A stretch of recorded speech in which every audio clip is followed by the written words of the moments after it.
Good morning mga sir. Today is February 29 and papunta kami ng Baguio today. Time check 6:30 na halos. So medyo may in-expect kaming rush hour bago makarating ng NLEX. Tapos bukas papunta naman kami ng Atok Benguet sa Northern Blossom. Current odo natin is 8,395 pero i-clear natin tong trip mamaya pag nagpagas tayo sa Taytay, kasi doon din tayo magpapagas pagka uwi para makompute natin yung fuel consumption natin ng manual. Since maraming magiging stop and go, medyo hindi tayo magbe-base dito. Try natin i-compute manually. Clear natin yung mga yan mamaya pag nagpagas tayo. So medyo mahaba tong video na to, kaya hanggang dito na muna. Sa daan na lang ulit, please. Unleaded po na full tank. Full tank, sir.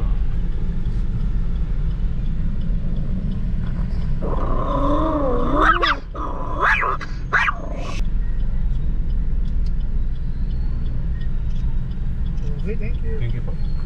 Dinig na natin itong trip meter. Trip meter A. Tapos pwede itong mga to. Wait lang natin.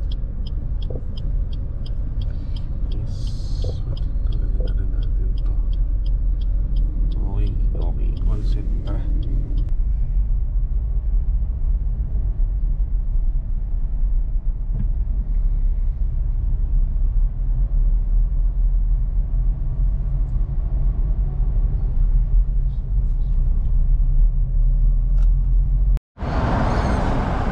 Sophie, Humihina ba sila? eh may kinakain. May kinakain.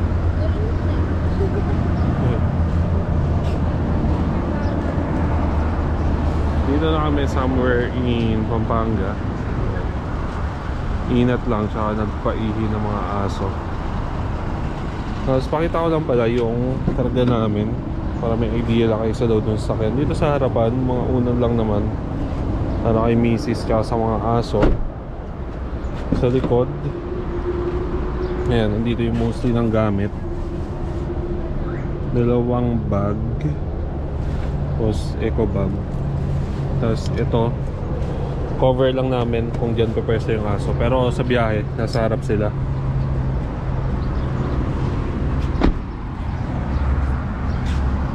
Saan lang natin yung likod.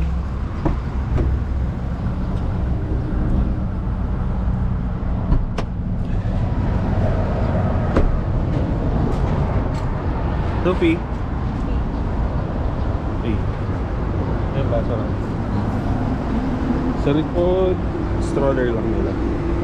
Medyo di kami naglagay ng load sa likod para hindi mabigat kapag umahon.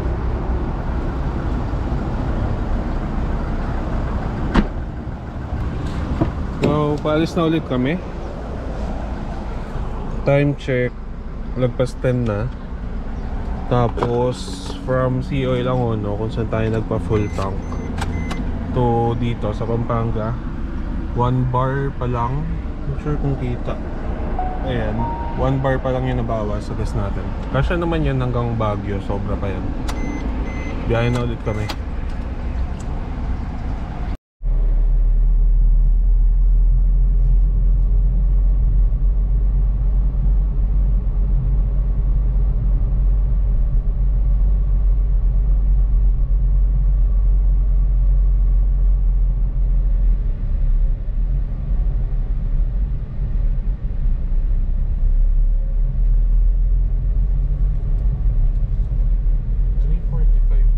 Iwanan ba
Nandito na kami mga sir sa ayan, yung rotonda paglabas ng T-Plex going to Cannon Road. Ayan, papunta ng Cannon Road. Dito kami sa McDo. Bibili lang ng lunch. Ayan, dito na kami kakain dahil lagpas 12 na. Yung mga kagigising lang din nila. Luna. So ang tinakbo na natin from Sea Oil Angono, ayan, 233 kilometers from Sea Oil Angono hanggang dito paglabas ng T-Plex. Tingnan natin kung ilan na yung naging fuel consumption natin naman from Pampanga na tinigilan natin kanina hanggang dito din paglabas ng T-Plex. Balik lang natin dito, tapos yan, tayo natin para lumabas. Yan, 22 kilometers per liter. Tapos yung gas na nagamit natin is less than half nung full tank. Tingnan natin ilang matitira pag akyat natin ng Baguio. Via Cannon Road tayo.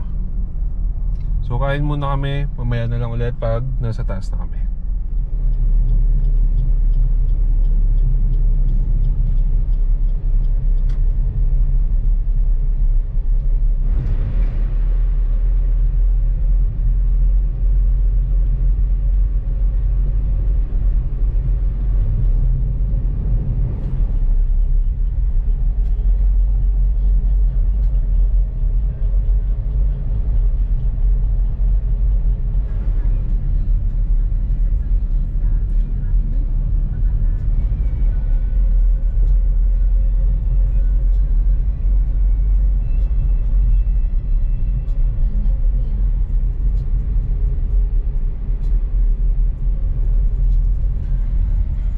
Ito yung detour paakit ng Baguio sa Camp 6 kung Cannon Road kayo dadaan. So hindi ko kinat itong part na to, fast forward ko na lang para makita nyo yung kung ano yung itsura nya. Kung pababa naman kayo ng Baguio tapos Cannon Road, same din naman, ito pa rin yung dadaanan nyo pero pabaliktad nga lang.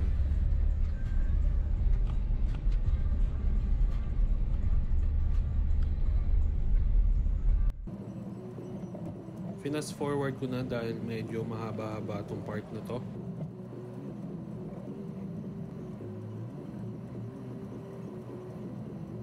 Ang sabi sa amin ng sundalo, nasa 1 kilometer daw ito na rough road.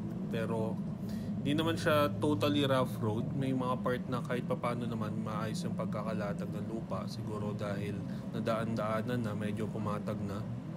And kung mapapansin nyo, sedan yung nasa harap natin, pero kahit siya, wala naman naging problem.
Then, ito na yung dulong part.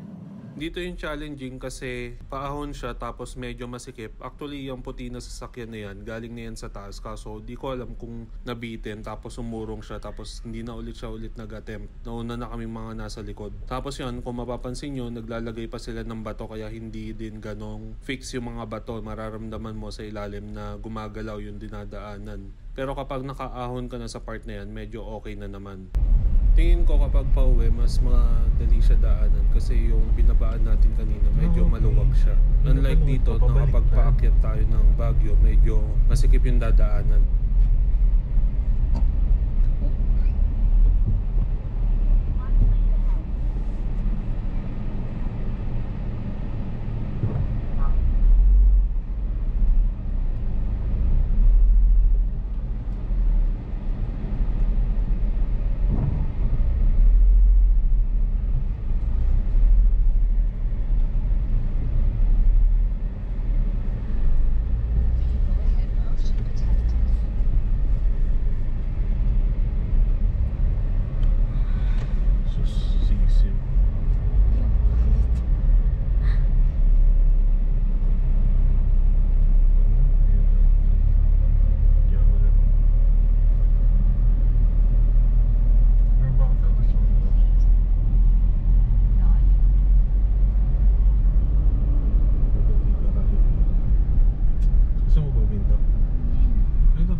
Full tank po, unleaded. Unleaded po.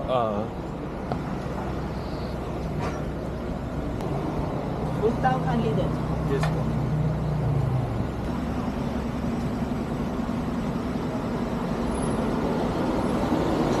Ito yung matic lang po. Matic lang po.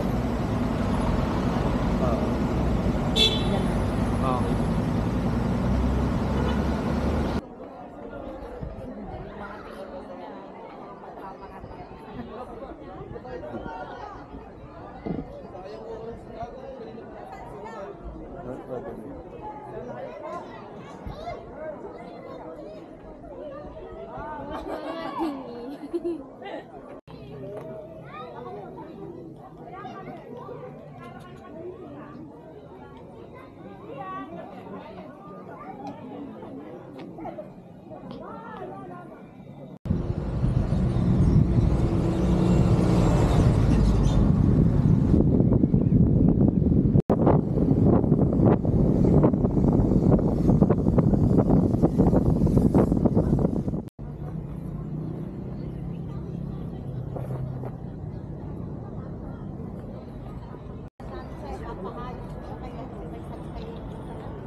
End of day 1 namin dito sa Baguio. Dito na kami sa pag-i-stayan namin. Dito na kami magdi-dinner. And update lang, as of now, ang tinakbo natin from Sea Oil Angono is 285 kilometers. Tapos simula nung nagpa-full tank tayo sa Caltex dito sa Baguio, 1 bar yun nabawas. Simula yun nung nag-ikot-ikot kami dito sa Baguio. Tapos mga tambay. Tapos check lang natin quick dito. As of now, best record natin 22.3. Tapos itong mga mabababa na to is kada lipat namin ng lugar, and medyo traffic as of now dito sa Baguio kahit weekdays. Yun lang for day 1. Bukas ulit akyat tayo ng Atok Benguet papuntang Northern Blossom.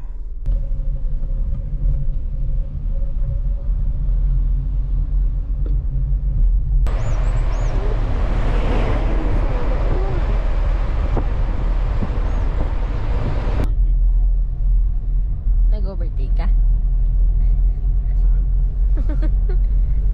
Ay, ito kawawa naman ito. May mata. Paakyat naman ng Atok Benguet papuntang Northern Blossom. Ito lang yung sinama ko na clip kasi ito yung may para sa akin challenging na paahon sa buong biyahe papunta doon. Kung mapapansin nyo, medyo rinig talaga yung ingay ng engine. Tapos first gear lang talaga tayo sa mga kurbada. Pero kaya naman siya. Actually naka-drive mode ako dyan, hindi ako nag-manual mode. Tamang throttle control lang, tapos huwag kayo mahiya magbigay ng gas. Grabe, nakakalito yun. Nakakalito yun, no? Yung kala mo diretso. Tantan sa kabila.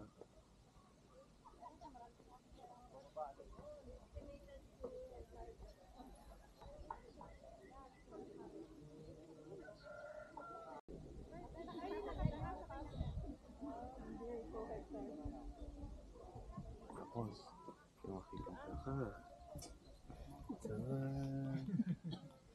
Maganda sa iyo. Kasi nagdalawang ano yung Tara. Dalawa kasi doon minakit. Nandito yung Northern Blossom na nakalagay. Dapat doon ang picture sa taas. dito.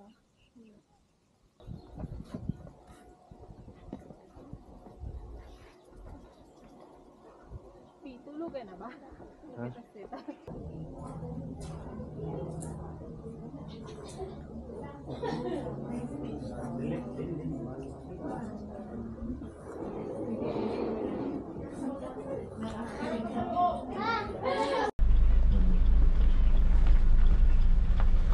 Walang makita.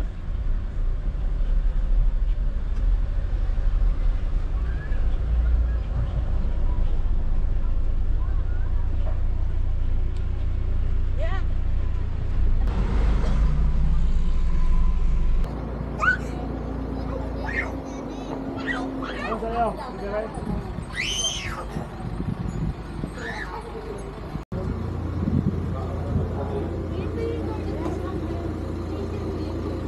oras na tayo start ng pasgala kuya? Saan pala?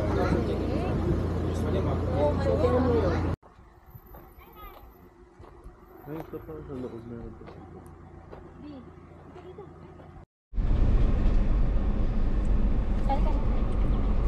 338 kilometers up to the highest point, second highest point.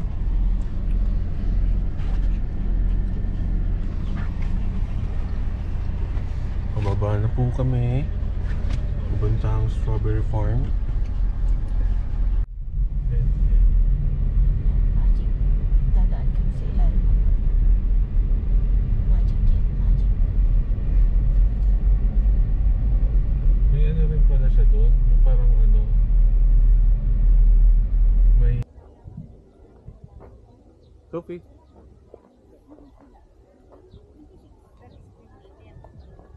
Sira na, magkano na? Kilo? 100. Pwede, 100. Ito man ba't bilhin ko na lang ito te? Ano? Saba? Sarado na.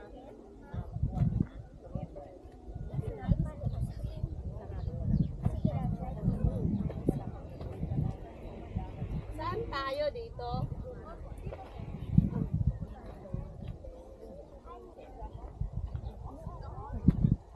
Baka ganito daw, sabi ni Hans.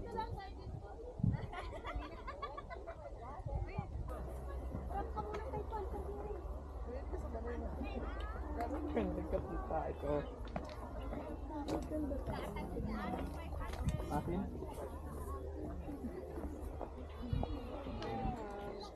Ay, sorry.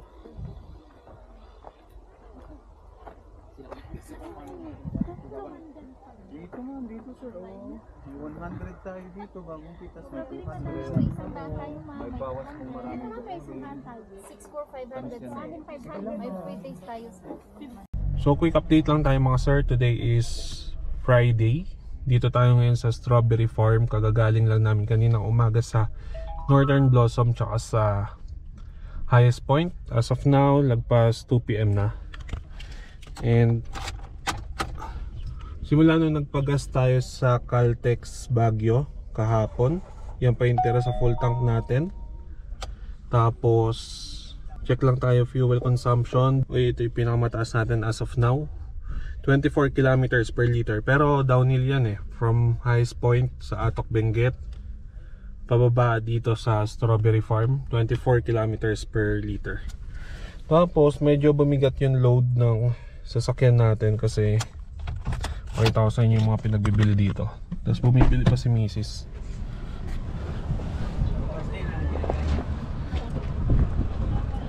Yan sila. Yan, mga pasalubong ng mga gulay. Wala pa yung gamit namin. Sa likod. Wait, sarado. Saan lang natin.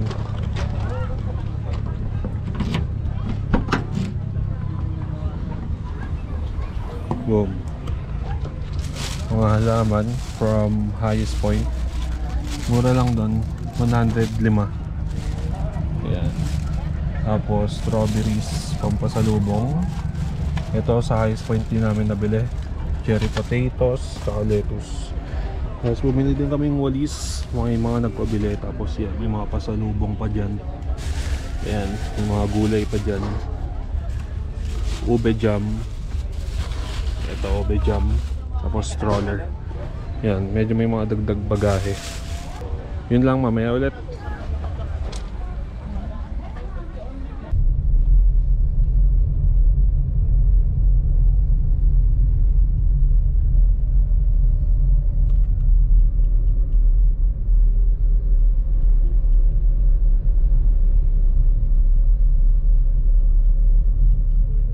Sophie, tara.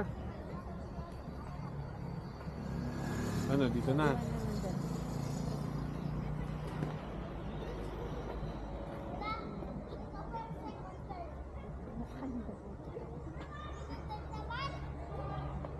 Hindi ka na. Ang ate mo.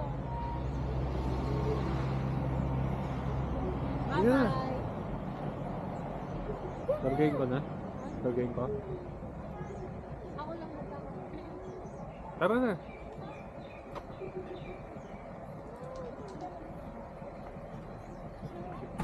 Papapicture ata. Ako na. Ayun na po umalis.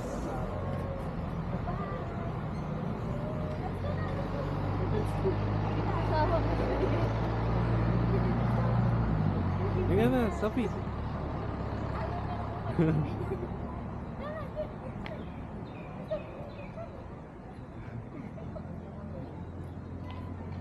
Sophie. Sophie. Bye-bye. Sophie, bye-bye. Ayan, tingnan na. Tagal mo na.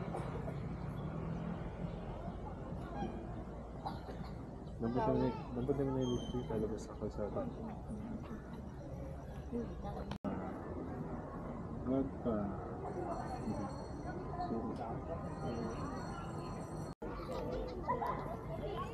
Ganyan ugali. Spoiled yan.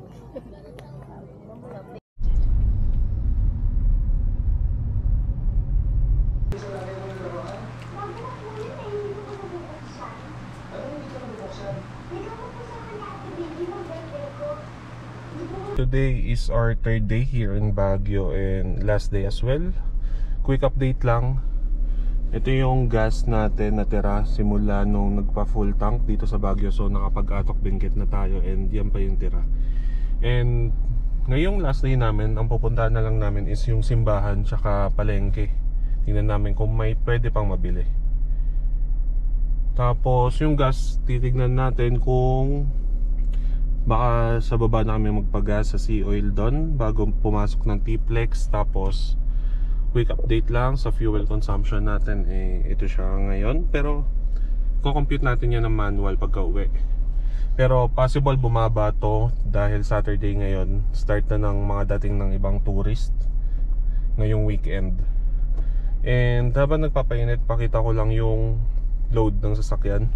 Siyempre dito sa tabi natin si Mrs. Tapos yung tatlong aso, pero wala pa sila dito. Dito sa likod, mga pasalubong, gamit.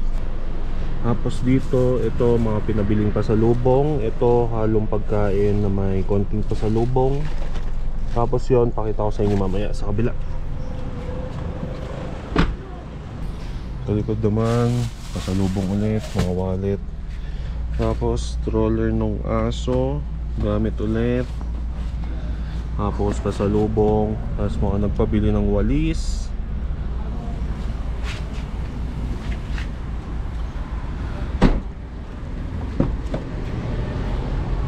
Tapos ito, yung halaman nabili namin sa Highest Point. Tapos tingnan natin kung madagdagan pa tong mga to pagpunta namin ng simbahan tsaka palengke ngayon bago umuwi.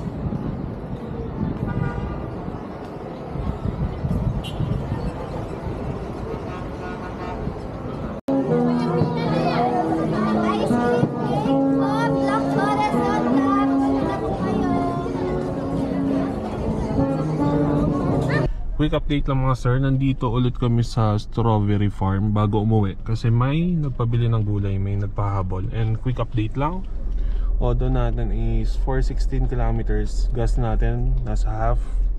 Yan, ito nakapinto sa Pasig kasi nandun yung isa sa mga nagpabili ng gulay and idadaan na namin to lahat today. Ayan. And quick update lang din pala, no, hindi na matutuloy na sa Sea Oil Angono ulit kami magpapa full tank kasi may pupuntahan kaming lamay, biglaan lang. Actually, yun din yung isa sa reason kung bakit kami nandito, para bumili rin ng gulay na pwedeng dalhin doon. Kaya maghahanap na lang kami kung saan pwede magpa full tank sa Pasig or Angono. Tapos yun na lang gagawin namin basis. Ayan, as of now 4:01 na. After bumili ng gulay is papasig na kami. And estimated time of arrival is 9:31, pero madadagdagan pa yan kasi syempre may stopover pa kami, kakain, ganyan. And update na lang sa daan, and for sure gabi na yan.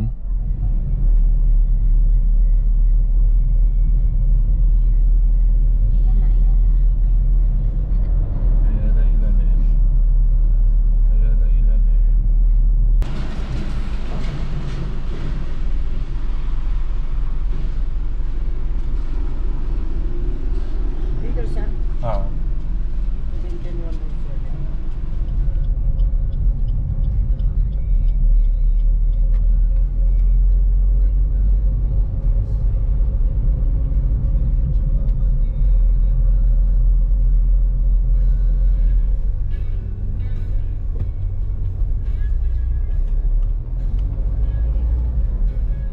Oh, yeah, test ko na dito.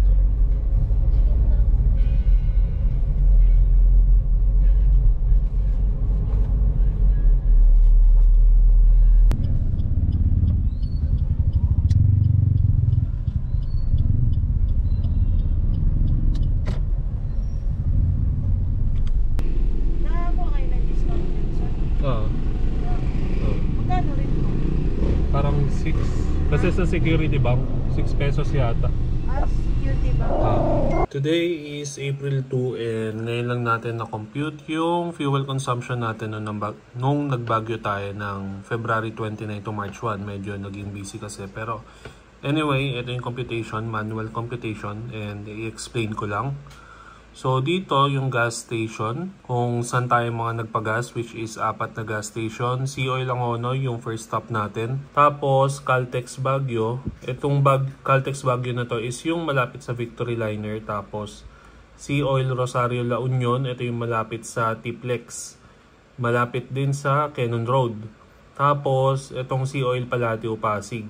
Tapos itong full tank, ito yung nakarga sa atin every full tank. So yung full tank natin is yung matic lang. Tapos yung kilometers, ito naman yung tinakbo natin from Sea-Oil Angono. For example, itong 269.1 is from Sea-Oil Angono. Then itong 470.9 kilometers is from Sea-Oil Angono to Sea-Oil Rosario La Union, and so on. Tapos itong kilometer from previous gas is, for example, itong value na to, itong 201.8 is yung kilometers na tinakbo natin from Caltex Baguio to Sea-Oil Rosario La Union. Kasama dito yung mga ikot-ikot natin sa Baguio, tapos yung pagpunta natin sa Atok Benguet. Kumbaga itong 223.7 kilometers is yung tinakbo natin from Sea-Oil Rosario La Union to Sea-Oil Palatio Pasig. So mina-minus ko lang itong value na to dito para makuha yung trinavel natin.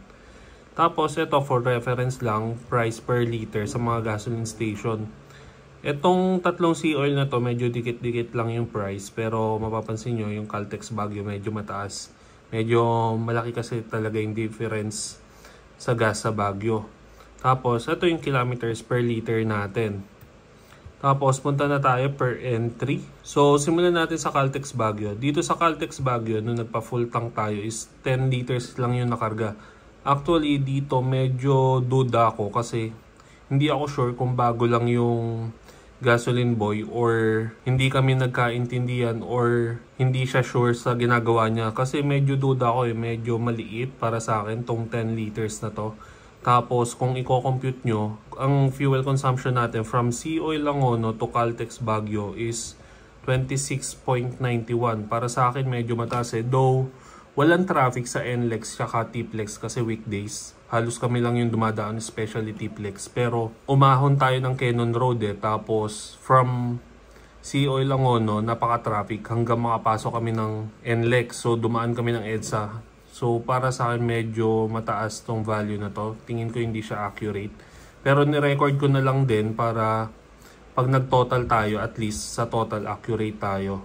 Tapos, isa pa sa tingin ko, kaya medyo duda ako. Kasi, from Baguio, nung pauwi na tayo, nagpagas tayo sa Sea Oil Rosario La Union. Kung mapapansin nyo, feeling ko naapektuhan to eh. Naging 11.79. Kasi kung medyo mataas yung value dito sa full tank natin, syempre, liliit yung full tank natin dito, maapektuhan yung fuel consumption natin, mas tataas. Pero para lang talaga maging consistent sa total, tsaka accurate sa total, nilagay na natin yung actual values. So, from Caltex Baguio, then nag-ikot-ikot tayo sa Baguio, tapos nag-Atok Benguet tayo. Tapos pauwi, bumaba tayo via Marcos Highway na hindi na tayo nag-Cannon Road kasi sarado yun. Nakarga naman sa atin is 17.11 liters. Tapos ang tinakbo natin from Caltex Baguio and buong stay sa Baguio plus Atok Benguet until Sea Oil Rosario La Union is 201.8 kilometers. Kung mapapansin nyo, halos konti na lang yung difference niya, no? Parang bumalik din tayo ng Sea Oil Angono galing Baguio. Tapos dito ang lumabas na fuel consumption nga natin is 11.79. Then pauwi, yun nga, from Sea Oil Rosario La Union, before pumasok ng Tiplex, ang sunod na gas na natin is sa Sea Oil Palateo Pasig, which is, ang nakarga sa atin ay 11.09 liters. Dito rin ako naging sure na mali yung full tank dito kasi kung isipin nyo, Rosario La Union to Pasig, ang tinakbo lang natin is 223 kilometers. Tapos Sea Oil to Angono to Baguio, ang tinakbo natin is 269.1 kilometers. Mas malayo siya plus yung traffic plus paahon, pero mas malaki pa rin yung nakarga sa atin sa Pasig ng 1 liter. So ina-assume ko medyo mas mataas talaga to dapat. Pero anyway, tingin ko ito accurate naman to, tong part na to. Tong pauwi ng from Sea Oil Rosario La Union to Sea Oil Palateo, which is ang kinalabasan ng ang tinakbo natin yun nga 223.7 kilometers. Tapos ang naging fuel consumption natin is 20.17. Tapos yung total natin, yung total for sure accurate na to kasi okay naman yung gas natin itong sa Sea Oil Palateo Pasig. Tapos ang total na nakarga sa atin na gas is 38.2 liters. Ang full tank ng Suzuki Espresso is 27 liters. So nasa more or less 1.5 na full tank. Tapos ang total naman na tinakbo natin from Sea Oil Angono to Baguio tapos pabalik is 694.6 kilometers. Tapos ang total na fuel consumption natin is 18.18 kilometers per liter. So not bad. So yun lang, hanggang dito na lang. Hopefully nag-enjoy kayo sa video na to and drive safe. Peace.